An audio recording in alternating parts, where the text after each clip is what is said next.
Welcome to today's Explainer. Look, if you're a San Diego homeowner living anywhere near chaparral, canyons, or just open brush, this one is absolutely for you. We're skipping the fluff today and jumping straight into a highly practical guide to securing your yard against a very specific local threat. We've pulled together the essential data on rattlesnake-proof fencing so you can know exactly what works, what completely fails, and how to actually protect your property. So let's just get right to it. Is your standard privacy fence actually stopping rattlesnakes? Well, the surprising answer for a lot of homeowners is no. No, it isn't. You might have this beautiful, tall wooden fence around your property, but standard fences almost always fail at their primary job here. And that's because the snake threat doesn't come over the top, it comes in low. Rattlesnakes exploit those tiny ground-level gaps that most fence installers just completely ignore. Honestly, if your fence has any small openings near the soil, you don't actually have a snake barrier. To get your yard properly secured, here is the exact blueprint we're covering today. First, the San Diego snake threat. Second, the essential fence specs. Third, where most installs fail. And fourth, costs and your action plan. All right, part one, the San Diego snake threat. So according to the San Diego Humane Society, San Diego County is home to 3 specific venomous rattlesnake species. We're talking about the red diamond rattlesnake, the southern Pacific rattlesnake, and the southwestern speckled rattlesnake. But what you really need to take away here is that these native species are most active during the warm months, basically running from spring all the way through fall. And when that summer heat hits, they're especially on the move right at dawn and dusk. The highest risk zones pop up wherever decomposed granite terrain, canyons, or chaparral directly meet a backyard. So if you live in foothill or backcountry neighborhoods, places like Poway, Alpine, Rancho Santa Fe, or even the canyon fringe parts of Scripps Ranch, your property is a prime candidate for snake traffic. But here's the kicker. Even if you don't live right on a canyon edge, snakes will happily settle into any yard that offers them a woodpile, a rock pile, dense brush, or a rodent problem to hunt. For them, habitat is everything.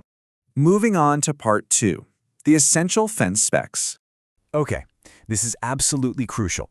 The magic number here is 1/4 of an inch.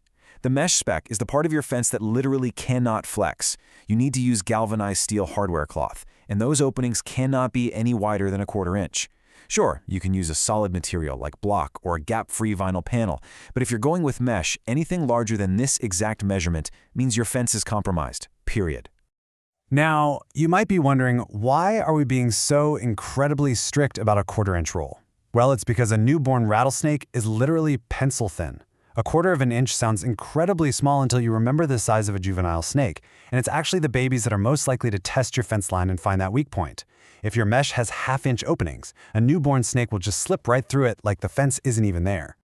Another really common mistake involves the actual height of the fence. A lot of homeowners will put up a 24-inch decorative border, usually because, well, that's all their HOA allows. But the data clearly shows that 24 inches is just too short. A larger rattlesnake can easily work its head and body over a barrier that low. You've got to contrast that with the 36-inch standard. 30 inches is the absolute bare minimum floor, but 36 inches is what's highly recommended by the San Diego Humane Society. It's also the standard that most professional snake fence installers build to. Think of this next part as your ultimate contractor checklist. Notice how every single element here works together. The 1/4 inch mesh, that stops the newborns. The 36-inch height, that stops the adults. The material has to be smooth galvanized steel or a solid panel because snakes just can't climb flat, static surfaces. The burial depth handles the soil underneath, and making sure gates sit flush to the ground seals up the entire perimeter. If you miss even one row on this checklist, the whole shebang can fail. All right, part three, where most installs fail.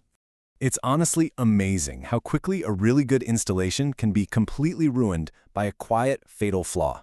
You see, rattlesnakes are terrible climbers on smooth surfaces, but they can easily climb loose mesh or rough textures.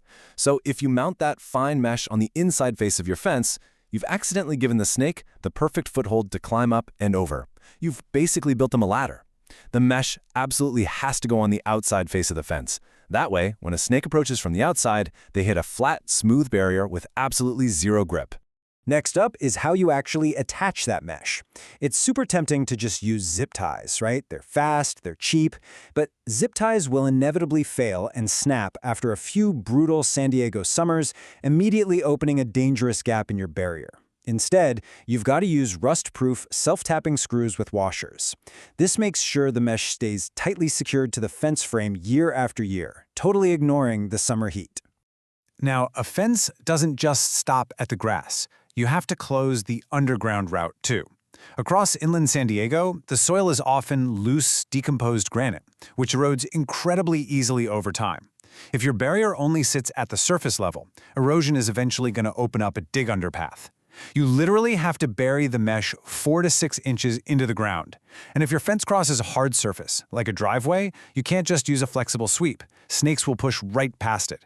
You have to seal that seam tightly with concrete or a set paver. Let's wrap things up with part 4, costs and action plan. So if you're looking to add snake mesh to an existing fence, the estimated cost generally runs somewhere between $10 and $30 per linear foot installed. Now, why such a massive range? Well, it depends heavily on your property. If you've got a flat yard with really easy trenching, you'll be on the lower end. But if you're working with rocky, steep backcountry terrain that requires a ton of labor to dig out that necessary 4 to 6 inches, yeah, your costs are going to push right up toward the higher end of that scale. Okay, here is your complete action plan. Step 1. Get that 1/4-inch mesh installed exactly to spec, mounted on the outside of the fence, and buried firmly into the ground. Step 2. Clear your Zone 0 defensible space. Snake fencing actually pairs perfectly with San Diego's brush management rules. By clearing out the 5-foot zone around your house, getting rid of dry vegetation, rock piles, wood piles, you're cutting your fire risk and eliminating snake habitat at the exact same time. It's a win-win. And step 3, eliminate rodent habitats. Snakes hunt where the food is, right? So solving a rodent problem makes your fence infinitely more effective. I want to leave you with a highly practical thought to close out this explainer. The gap under the gate is the single most common failure point we see. So I challenge you to go out to your yard right now, look at your fence line, and look really specifically at the bottom of your gate. Could a standard pencil slip under there? Remember, if a pencil fits, a newborn rattlesnake fits. If the answer is yes, well, you know exactly what you need to fix today to keep your property safe. Thanks so much for learning with me, and we'll catch you on the next explainer.